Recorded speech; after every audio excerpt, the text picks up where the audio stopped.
Hi, I'm Andrew Beattie. Welcome to another edition of Down to Business, and today we're talking all things, legal and the law. And joining me is Tim Osborn of Osborn Law. Welcome, Tim. Thanks, Andrew. Tim works with many clients in that SME business space, and I think today we want to really get a perspective of how proactively to work with a lawyer rather than just in a reactive sense. So I'll let Tim explain a bit more about himself, his firm, and how he works with business owners. Sure, thanks, Andrew. So I'm Managing Director at Osborn Law. We founded Osborn Law back in 2010 with the main focus of, changing up the service delivery of legal advice in Newcastle and I guess now further afield. We're a commercial firm primarily. Our focus areas being commercial transactions, litigation, property law, employment law, and a bit of estate planning as well. What we've found, in our few short years in business is that people respond really well to the type of delivery of legal services, which is really a practical, no nonsense, get in and ask the questions, find the answers, and do it in a timely sort of way. So very much probably relationship based. Yeah, it is, and that's part of the way in which we like to engage with the clients too. There's the old adage that you do business with people you like and you can have a beer with, and that's really sort of one of the mantras we run the business by. That and what comes out of that is twofold. One is if you're doing business with people you actually like, you respect them, you like them, you're genuinely interested in why they're running their business and how they run it, and you really are genuinely wanting the best outcome for them too. And the second is that all the guys that work for us in the team at Osborn Law really enjoy what they're doing because they're doing it for people they like.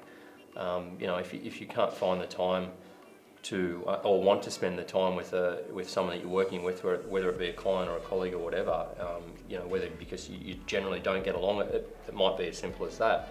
You find that you just don't give the focus and the dedication that it needs, and so trying to just break it down to relationships. Service legal advice and the law is really just a service industry like any other service industry, and if as soon as you break it down to those as simple as that, just because you got a law degree, is what I always say to our guys, is just because you got a law degree doesn't mean you're any better than anyone else. We're a service delivery firm and we've got to deliver the service as best as we can for our clients, and once you get it down to that, we find the relationships build really quickly, and the more that they build and the quicker they build, you can give a better service to your client. Them more, and it results in a win for everyone usually. So I might just pick up on that term. It's about commercial. So property law, employment law, estate planning, etc. I guess they're probably self-explanatory a bit in the name. But what do you mean by commercial focus and commercial law? Sure. Commercial law is a pretty broad area.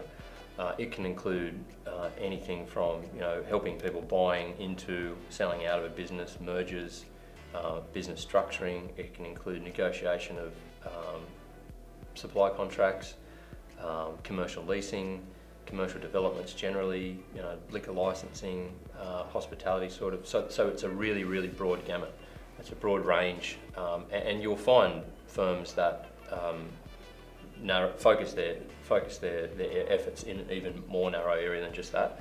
In Newcastle, I think it's difficult to do that. So generally, commercial, involves anything often to do with contractual relationships, whether that means building them or which you generally refer to as front end, or back end, which is litigation when it all falls apart. Yeah, sure. Okay.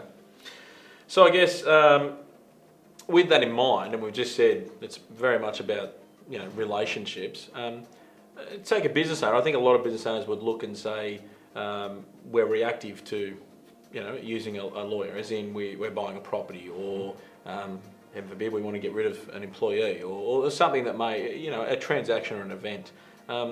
What's your view on how the relationship should be for a business owner to be I guess a lot more, not just successful, but a lot more proactive? How should they work with their lawyer? Sure. I think going back to what we just talked about in terms of relationship building, it's you need to not be afraid to pick up the phone and give your lawyer a call. You need to have a relationship with your lawyer that fosters that. Because if you're afraid that you're going to get a bill every time you pick the phone up, then you're not going to pick the phone up, and you're going to do something or say something or take a step in a direction that will not be to your benefit. And so I generally find the relationship needs to be both ways too. I mean, lawyers need to be proactive. They need to be giving advice to their clients, and when they see things come up in their day-to-day that they think a client might benefit from, they need to be passing it on. But also, the clients need to be treating the lawyer more like part of their close advisory network, part of their management team. And it, as I said, going back to the first point, the better relationship you can have with your lawyer, and the closer that they are involved in what you're doing on a day-to-day basis, gives them a better understanding of what your business is, what your risk profile looks like, what your risk appetite looks like, and generally what you've got on. And that can help. It'll help in the quality of advice that you're getting from your lawyer. Sure. Absolutely. So I guess, a lot of what we've just spoken about really is the interaction piece and, that relationship, as you said. Now let's move into that actual, what you're seeing from a commercial delivery point of view. What are, the most common issues you see for a business owner that maybe they've had an error with what advice they may have received or what they've put in place themselves, or even probably worse than that, or is they've totally missed it or they don't have it in place? What are the common things you see business owners that need to work on? Sure. A lot of the time, business owners will get an understanding of the really big red flags when they need to go see their lawyer. Most of them get them and see them, and they go and see a lawyer, and whether they get the right advice or not is probably a different question. But so as a result of that, the more of the stuff that we see that people aren't getting right is the little things that maybe they look little, and then they then don't get the advice at the relevant time. And I'm talking even from ground floor, like starting your business and ongoing everyday business transactions, things like terms of trade and credit account applications and purchase orders turn up. In a busy operation, you've got either one of the owners or a member of the management team signing off on the PO and saying, yeah, let's get the job done, or getting a credit application and putting under the nose of whoever needs to sign it, and it gets sent back. And either they don't know or don't place enough importance on the fact that what they may have just signed has bound them into a legally binding contract. It may have had a set of terms attached to the back of it. It may have had a reference to a website that's got some terms and conditions. And not only have they not taken advice on whatever that contract might be, they've actually not read it at all, and maybe even unaware that they've just entered into a contract in the first place. Now, if you're a service delivery firm or a goods manufacturer and you've signed up to you've just accepted a purchase order from a big organisation, and they've got a set of terms on their website which are referred to in their purchase order, you can guarantee that those terms on their website aren't going to be that favourable for you as the supplier. So, in that tiny little stroke of the pen, what you've just done is entered into a contract which could come back to bite you. And I guess in our experience, what we're seeing is that business owners that you might have 99% of the transactions that go through, PO comes in, you deliver the goods, you get paid, everyone's happy. Or in vice versa, you engage a supplier, the supplier supplies the goods or services, you pay them, everyone's happy. And so they don't place importance on it, and less importance get placed on that initial engagement. But when it does go wrong, can go horribly wrong and can cause huge amounts of stress. It takes focus away from what their job should be, which is running the business, and it costs a lot of money. So even those little things, they're the things that I see more frequently than not, where business owners haven't taken the time up front to maybe get the engagement piece right. And that can even be, we've had litigation which has dragged on because maybe the contract or whoever put the contract together or the purchase order has named a business name, and then we might be tasked with the job of chasing some cash that wasn't paid as a result of goods or services being delivered, and you go and have a look at who we're actually chasing, and you can't tell because the business name isn't registered to anyone, there's no ABN, so who actually owes us the money? So I guess that's a common theme that we've had through these videos that we've been putting together, whether it be banking or marketing or or IT, etc., nearly every professional we've had sitting in that seat is all about the planning aspect. So is it fair to say that putting that bit of time in up front, looking at all the different aspects of your business from an internal and external delivery, that plan can help you identify where some of those issues may be and put a plan in place to make sure that you don't get these unfavourable outcomes?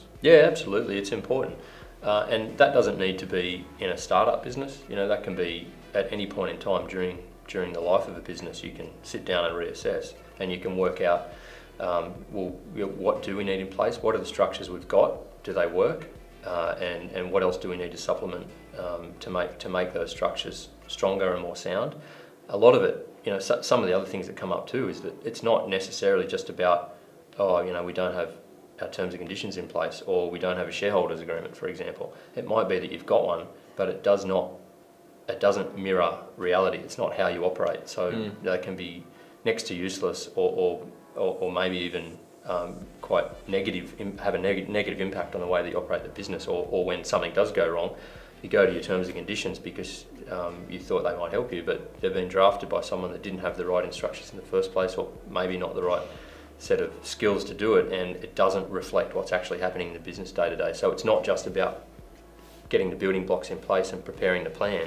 It's about making sure that whatever it is you've decided needs to be put in place actually is put in place, and reality equals whatever those tools are that you've gone and spent a lot of money with whoever to put in place. And I guess, have you seen the working relationship over, you don't look that old, Tim, but I mean, you've been work for a while. Have you seen the working relationship with your clients change from when you started to now, in 2019, on how that legal relationship is? And I guess more so you see a lot of bigger companies that have, internal legal resources, so they're at their beck and call, I guess. But what you're saying is it's almost necessary to have that with even for a smaller business, to have that with an external provider. Would that be fair to say? Yeah, I think it's very fair to say. And as I said, it's the more involved you can get your external advisors in your day-to-day business, and that's not just lawyers, that's accountants as well, and bankers and financial planners. The more you can get them involved with your business and what your plans are for the business, how your business operates, the better advice you're going to get, the more quality and relevant advice you're going to get. And I think accountants, you guys have done a really good job of that. You guys get involved in a lot of aspects of your clients' lives and businesses, and the result is that you can give really good advice. Lawyers probably haven't been as good at that over the years. I think if you go back 20 or 30 or 40 years ago, maybe the lawyer was the first go-to advisor, and I don't think that's quite the case anymore. But don't feel bad. There's not many people that measure up against accountants. Yeah, so. I know. They're a breed to themselves, that's for sure. But yeah, it certainly makes a big difference. Okay. So if someone was selecting a lawyer, and obviously you work for your business, so it could be a bias, but if you're looking generally, and you said, why would a business owner need to look at whether we take, from one end of the spectrum, a generalist, to probably someone that's more focused in particular areas? What should they be considering? Sure. Look, we took the view when we started Osborn Law way back when, is that you can be a jack of all trades or a master of none, and a master of none. And we took the view that we should stick to what we're really good at. And as a result, what we've developed in our firm is generally a focused effort to play to our strengths. And what you end up with is, when you choose that path, is in the areas that you need the advice in. You've got guys there that can give you the advice, that have the experience and have the dedication to that particular area, rather than a generalist. I'm not saying a generalist isn't a good lawyer. There's a lot of good generalist lawyers out there, but they can't have an in-depth knowledge of everything. They just can't. And so a generalist will have, there's certain areas they'll nail really well, but as a punter, you're not going to know what those areas are necessarily. And so, things like, so I've outlined what our practice areas are in the firm. So we don't do things like family law and criminal law and personal injury and, traffic offences and stuff like that. There's areas that we don't touch, but what we do when those things come across our desk is we make sure that we make the introduction to like-minded colleagues of ours that do have the same mentality to the way they approach their area of law, so that we make sure our clients are still getting looked after. It's just their best interest is not for them to be looked after for. So it's fair to say that a business owner could in fact have multiple lawyers, as they might in other areas have multiple professionals. Yeah, exactly right. And there's nothing wrong with that, as long as they're all getting enough information and enough experience on what the business is about, and they're getting a full set of instructions. The longer the building of that relationship over time is what's key. You might have 2 or 3 lawyers because you've got you've got guys that look after that are out on the road and they're having to deal with traffic offences, and you might have a family issue going on in terms of a separation or something, and then you've got your commercial lawyers looking after your business. You might have specific IP stuff that needs to be dealt with. You might have some patent stuff that needs to be dealt with. So all of that, there's no awards for telling everyone and having a crack at being all things to all people. It's just, for us, we've not found it sustainable, and we've not found that it's in the best interest of the client. Okay. Thank you for that. With probably moving along to then what you're seeing in current environment. What would you say, and I don't mean just today, but last few years, current issues for business owners, what do you consider the hot topics that people need to make sure within their business they're on top of and that they've addressed? Sure. It's probably fair to say, it's probably expanding on what we've talked about already, is some of the things that people think they've got in place that haven't been put in place correctly. And that might be because whoever prepared documents haven't been given the right instructions. Or maybe they didn't spend the time, the actual business owner themselves, to ensure they understood what was being put in place.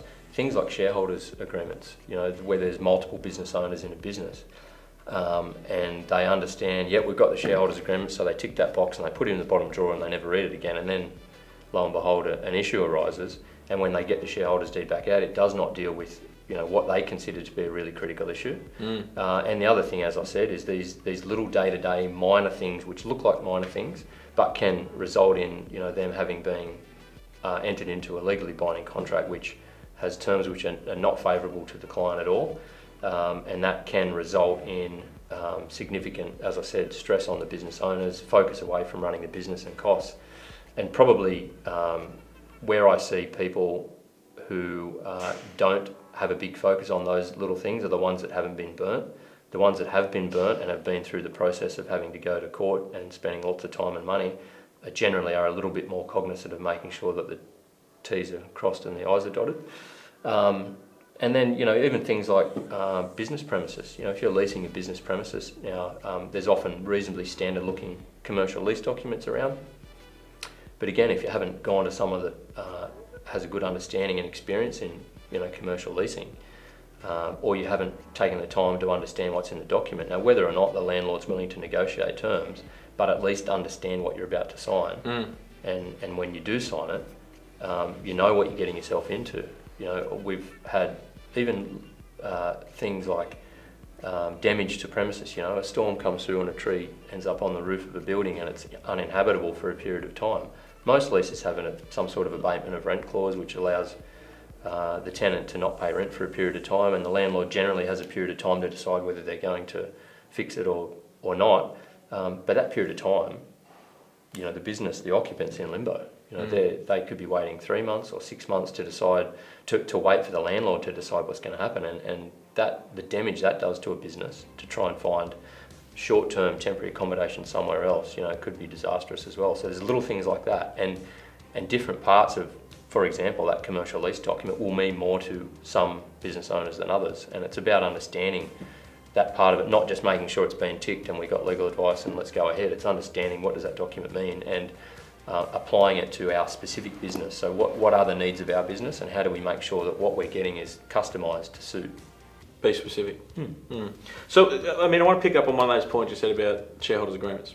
And it's one document. There are, I guess, many forms, but, I think it's fair to say, regardless of whether you think you might need one, best time to prepare things like that are when things are great. Right up front. That's exactly right. Yep. And that's probably something I see a little bit too, is that, people are eager to get into business, particularly new businesses.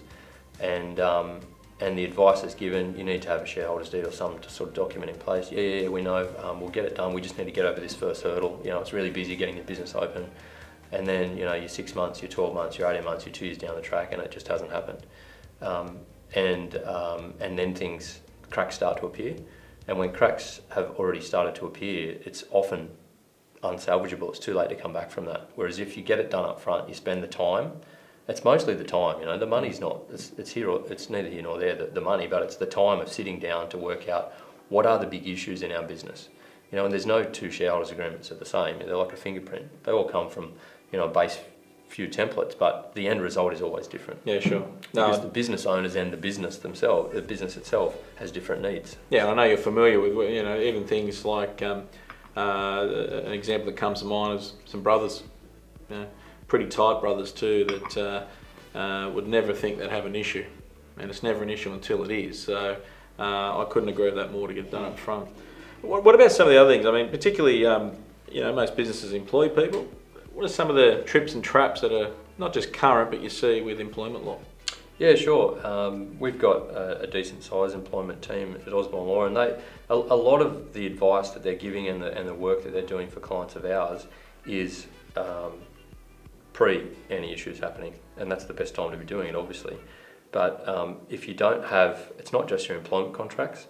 You've got to make sure that you've got your policies and procedures in place that deal with, if there is a bullying or an harassment allegation brought up, what's the next step? You've got to have those things in place. And then your employment contracts need to be adequate, and they need to deal with the specific role that each employee has. Yep. But then from then, you've got to make sure that if you identify someone that doesn't fit their role or doesn't fit the culture of the business and is doing damage to the business, then you've got to make sure that you're taking early advice to put the appropriate steps in place to performance manage that employee. Now, performance management doesn't equal a road determination. It doesn't always equal that. Performance management is making sure you're giving the employee an opportunity to, you're telling them what's wrong. Here are the issues. We've got so many people come to us. The ones that end up in unfair dismissal type claims are the ones that have mumbled to themselves about certain issues with an employee and then eventually sack the employee, and the employee is left scratching their head wondering what the hell happened. Performance management means bringing these issues, having a difficult conversation with the employee, bringing the issues to the fore and saying, look, these are the issues we've got with you, this is what you need to do to fix these issues, and then you give them a reasonable time frame to do it. Now, if they don't do it, then the next step could be termination. But if they do it, then high five for everyone. You've avoided having to go through the expense, and it is an expense to the business, both in time and money, to have to terminate someone, but then recruit someone else and take them through the training process. So they're pretty common sort of things we see in employment, definitely unfair dismissal, but also before that happens, that performance management process, making sure it's done right, and either avoiding the dismissal at all, or at least minimising the damage if there is a dismissal, and then as a result, the employee is disgruntled and makes some sort of a claim against the business. So I think it's fair to say, a lot of the viewers would probably use their lawyer, and like other professions as well, but reactively when there's an issue. Yep. It's pretty evident in here that you can get involved in your role within setting a framework and maybe some boundaries and how they actually operate with employment within any business, so that there's a process when that time, and if that time comes, that they need to deal with an employee. Yeah, absolutely. Even down to, we develop scripts for some of our clients. When they're going into a show cause meeting or whatever it might be, we can help them draft the correspondence that's got to go to the employee, that whether it's a performance management issue or whatever. So we can get heavily involved if that's what the client needs or wants, or we can stand back and just give them the advice, as it's needed. What about this thing? I mean, we're talking more protecting assets now, but again, another commercial topic. The PPSR. What does that mean? So it's a register which came in quite a few years ago now, which is designed to put in the public domain interests that individuals or businesses might have in respect of certain assets. It's a pretty big piece of legislation, and it's it was a defining moment when it came in, because it can impact on all sorts of commercial transactions, and right down to things like retentions of title in commercial trading terms, which never needed to be registered anywhere before. Now, there's obviously lots of types of interests in commercial assets which were registered before, and you might remember the old fixed and floating charge. So in respect of that, there's not a huge amount of difference if you're dealing with a mortgage over an asset. You still need to register it. Now you just use the PPSR. But things like retention of title or even longer term equipment leasing now need to be registered. If you want to protect your interests as they might apply to a third party who hasn't signed a contract with you, then you need to register your interests. So for instance, if I'm a builder, maybe a contractor to a larger builder on site, who owns that equipment that I leave on site? That's right. So if you've provided equipment, either because you're going to sell it but it hasn't been paid for yet, or because it's yours and it's going to be there for a long time, then you need to identify to the world at large that you own it, and you do that by registering an interest on the PPSR. Failure to do that, even if it's got your logo written all over it, could result, particularly if you take the building example and you've got a receiver come in for a bank and shut the whole site down and take possession and occupation of the site. If you've got goods on that site which are yours, either because you've supplied them but they haven't yet been paid for, or they are your plant equipment that you're using on site but it's been there for a significant amount of time, whether you might be a hire place. If you don't have a PPSR registered, identifying the equipment and registered against the construction company or whatever that's gone into receivership, then you will most likely lose those assets. You have a big chance of it, yeah, for sure. And that's something that, as that legislation came in, was a big turning point and needed a lot of advice at the time. We got in front of a lot of our clients early and made sure they knew how to register their interest on the PPSR. But there's certainly still there'd be a lot of businesses out there that probably aren't doing that. Yeah, I think there'd be a hell of a lot, and that's a real risk. All right, so I mean, anything else before we wrap up, really, that you're seeing day to day and how you're working with clients and particularly business owners that you think is a proactive tip for people to be mindful of? I think it's making sure that it's the sniff test. If you're not quite sure that you understand what's happening, or you're of the opinion that maybe this might turn into something a bit later, then the biggest tip I can give the viewers out there is to get on the front foot early. We take phone calls from our clients all the time, and a 5 or 10 minute conversation, we're not going to charge you for that. We just want to talk to you and understand what's going on in your business. And if the answer is no, you're going in the right direction and that's it, then that's it. If it turns into a matter, then we open a file and turn the clock on. But getting on the front foot and making sure if you don't have a legal advisor that you have the relationship with, that you can just get on the phone and have a chat every now and then maybe you need to find one, because I think you've got to have the relationship, that trust relationship, that you can just say, look, I'm a bit worried about this, what do you think? And the answer might be, no, it's all good, or you're right to be worried and you should start taking some of these steps, for sure, because you can get yourself in a lot of trouble. Okay, that's good. So I guess, a bit of a summary, and what we've discussed is, including your lawyer proactively, it's all about that relationship and making sure, as you just said, you can call and feel that you can get answers, but being on the front foot and having that plan in place, and I guess a critical review of your business can prevent a lot of issues later on and actually give that breathing space to businesses to grow. As you said, you might have multiple lawyers, and it's a bit of horses for courses. So yes, you might have a lead relationship, but bring in the appropriate skills as required. And I guess probably one of the, without getting into too much detail, one of the other key things is, if it doesn't feel right, doesn't smell right, there's nothing wrong with getting a bit of advice to make sure that it doesn't inhibit you later on. So absolutely. Very good. Well, I'm sure for people not using or not considering that the lawyer in that proactive sense probably need to have a think about things, but it's not inconsistent with the other videos that we've done already in this series, that plan up front and making sure you have that proactive relationship with key people around your business is only going to make that business better. So, Tim, thanks for joining us. Cheers, mate. Hopefully you get a bit out of this, and till next time. Cheers.